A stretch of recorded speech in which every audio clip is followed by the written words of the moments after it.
उत्तराखंड की पुष्कर सिंह धामी सरकार ने अपने 3 साल का कार्यकाल पूरा कर लिया है। इस अवसर पर राजधानी देहरादून में आज भव्य कार्यक्रम का आयोजन हुआ। कार्यक्रम की शुरुआत सुबह फिट इंडिया रन से हुई, जिसमें बड़ी संख्या में लोगों ने हिस्सा लिया। इसके बाद मुख्यमंत्री पुष्कर सिंह धामी ने शहर में भव्य रोड शो निकाला। रोड शो के दौरान जगह जगह फूलों की बारिश कर उनका भव्य स्वागत हुआ। परेड मैदान में आयोजित मुख्य कार्यक्रम में मुख्यमंत्री धामी ने राज्य सरकार की 3 सालों की उपलब्धियों को गिनवाया और कई अहम घोषणाएं की। कार्यक्रम में भाजपा कार्यकर्ताओं और बड़ी संख्या में आम जनता ने भाग लिया। मुख्यमंत्री ने कहा कि सरकार ने कई चुनौतियों का सामना करते हुए प्रदेश में विकास की नई इबारत लिखी है। उत्तराखंड के इतिहास में ये 3 वर्ष स्वर्ण अक्षरों से अंकित किए जाएंगे।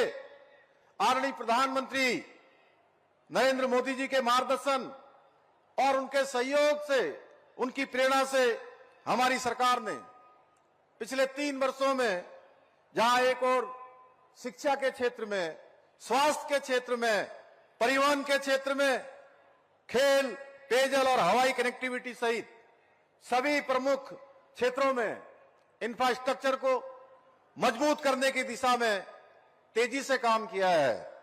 वहीं प्रदेश में विभिन्न क्षेत्रों में 30 से भी अधिक नीतियां बनाकर उत्तराखंड के सर्वांगीण विकास का एक रोड मैप तैयार कर नई योजनाएं लागू की है।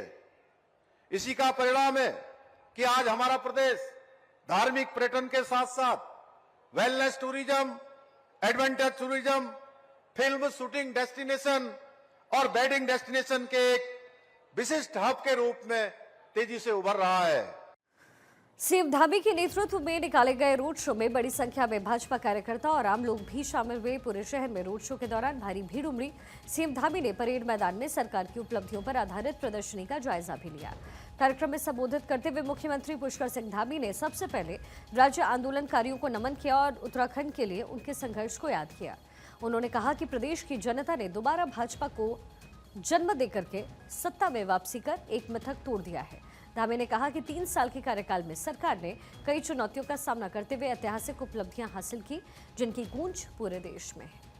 राज्य की देवतुल्य जनता से जो वायदे किए थे, जो संकल्प लिए थे, जो वचन दिए थे, उसके अनुरूप हम प्रदेश में रहने वाले अंत्योदय परिवारों को 3 गैस के सिलेंडर प्रदान करना हो, प्रदेश की महिलाओं को 30% का क्षैतिज आरक्षण की व्यवस्था लागू करनी हो, आंदोलनकारियों को आरक्षण देना हो, वृद्धावस्था पेंशन दोनों पति पत्नियों को, दोनों बुजुर्गों को घर में देने का प्रावधान करना हो, सरकारी नौकरियों में खेल कोटे को पुनः प्रारंभ करना हो, विद्यार्थियों की छात्रवृत्ति प्रदान करना हो या 207 प्रकार की पैथोलॉजिकल जांचों को निःशुल्क सुविधा करनी हो, महिलाओं और युवाओं हेतु स्वरोजगार की विभिन्न योजनाओं के माध्यम से अंतिम व्यक्ति के कल्याण को लेकर, इस लक्ष्य को लेकर कार्य किया जा रहा है।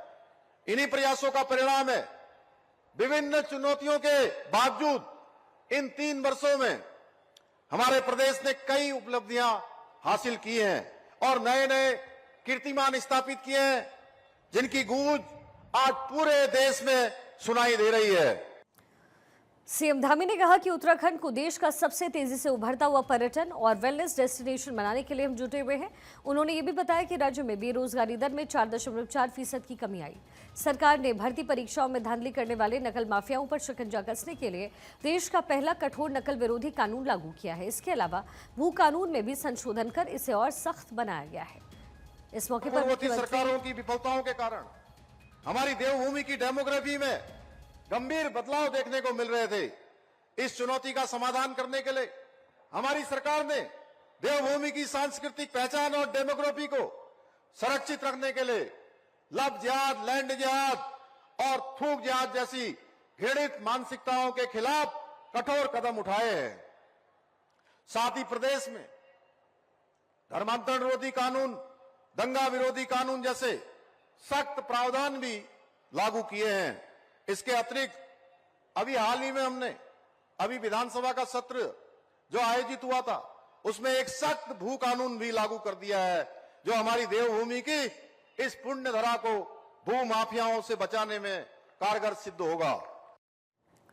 इस मौके पर मुख्यमंत्री धामी ने प्रदेशवासियों को कई सौगात दी है। संविदा कर्मचारियों को सरकारी विभागों में खाली पदों पर नियमित करने के लिए ठोस नीति बनाई जाएगी। इससे हजारों कर्मचारियों को स्थायी रोजगार मिलने का रास्ता साफ होगा।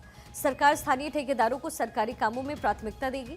10 करोड़ रुपए तक के काम स्थानीय ठेकेदारों को दिए जाएंगे, जिससे प्रदेश के व्यवसायियों को लाभ मिलेगा।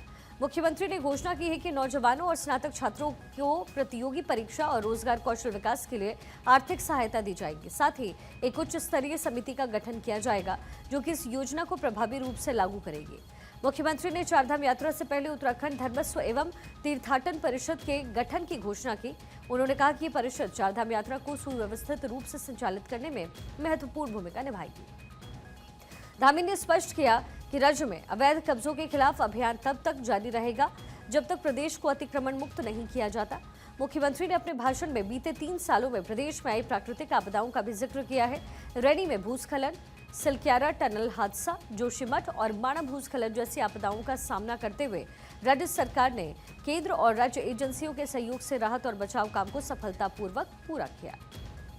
आदरणीय प्रधानमंत्री जी का मैं बहुत आभार व्यक्त करता हूँ देवभूमि उत्तराखंड की जनता की ओर से। उन्होंने पिछले 3 सालों के अंदर राज्य के अनेक चुनौतीपूर्ण जो हमारे अवसर रहे, चुनौतियां रहीं, चाहे वो आपदा में कोरोना का समय हो, चाहे वो भूस्खलन हो, पिछले साल की आपदा हो, केदार घाटी की आपदा हो, सिलक्यारा टनल का मामला हो, या माणा में हुआ हिमस्खलन हो, हर एक मौके पर उन्होंने हमारा सहयोग किया है, हमारा मार्गदर्शन किया है। हमने अनेक चुनौतियों को पार किया है, अनेक चुनौतियों का हमें सामना करना है और उत्तराखंड को हिंदुस्तान का श्रेष्ठ राज्य बनाना है। और जो हमारा विकल्प रही संकल्प है कि हिंदुस्तान का अग्रणी राज्य उत्तराखंड बने, उसके लिए हम संकल्पबद्ध होकर देवभूमि उत्तराखंड की जनता के आशीर्वाद से, आदरणीय प्रधानमंत्री जी के आशीर्वाद से आगे बढ़ेंगे।